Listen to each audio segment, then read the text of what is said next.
Hello and welcome to a Talmud Israeli production.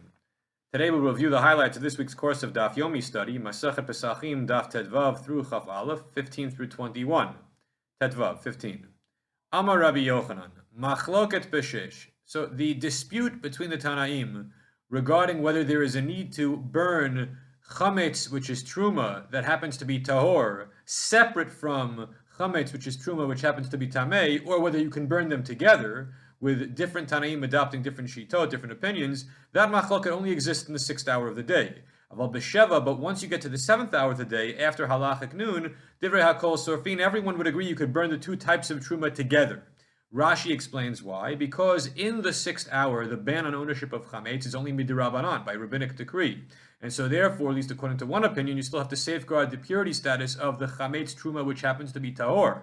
However, once you get to the 7th hour of the day, and the Torah itself forbids ownership of this item, ein lacha tuma gadola mizu, there's no greater impurity in the metaphorical sense than that. Thus, there's no longer any need to spare the tahor truma from any contamination. You can burn it all together. Ted Zayin, 16. Amar Rabbi Yochanan. How do we know that the blood of a sacrifice of kachim does not serve as a beverage to wet an item, which will then render it susceptible to impurity? It says in the Torah, you shall spill it on the ground like blood. It's only that blood which can be cavalierly and casually spilled on the ground like water, only that kind of blood can serve as a beverage to make other things susceptible to tumah. But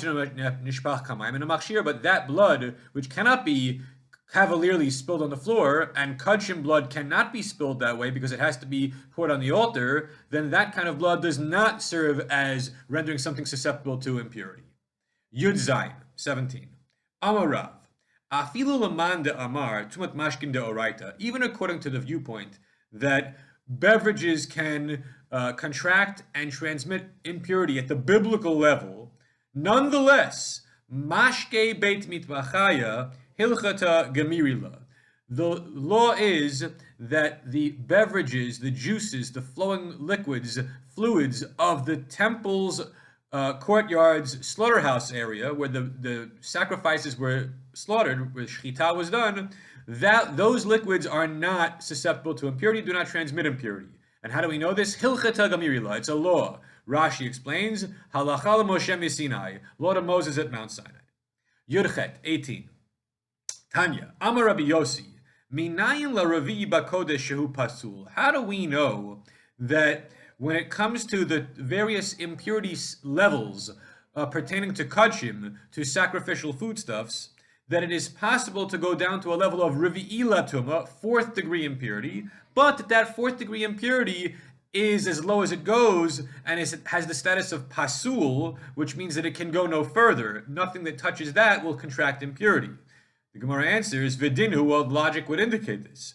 If a person who is recovering from a state of impurity and has gone to the mikveh and has done everything they need to do to escape their impurity other than bring their sacrifice, that is a mechusar kippurim, shemutar b'truma pasal b'kodesh, such a person is allowed to eat truma and yet is not allowed to eat kodesh, hekdesh, korbanot.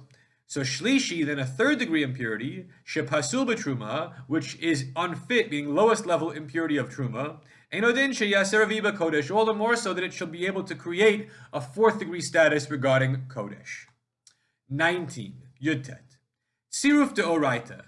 How do we know that if you have a pile of stuff, of granules of stuff, that is contained in a certain container, and tumah touches some but not all of those granules, that by being combined in this container, all of that stuff has now been rendered impure? That is tseruf, combination. How do we know about the Torah law? It holds true. Shnei amar, because the verse says in the Torah, kaf achat asara zahav meliat ketoret. There was one ladle made out of 10 weight of gold, and it was filled with ketoret, filled with incense, the spices.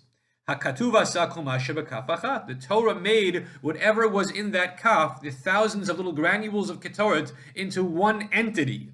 And thus, if even one of them contracted impurity from contact, the entirety of the supply of ketoret would have been rendered impure.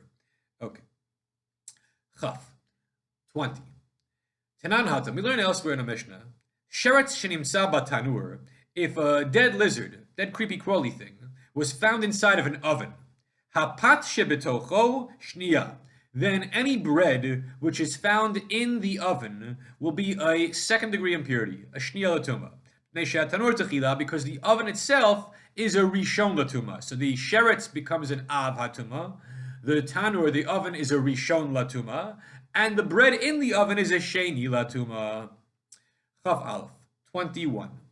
Beit Shammai Omrim, Beit Shammai says, Lo yimkor adam chametzo lanachri, you should not sell your chametz, your leavened foodstuffs, unless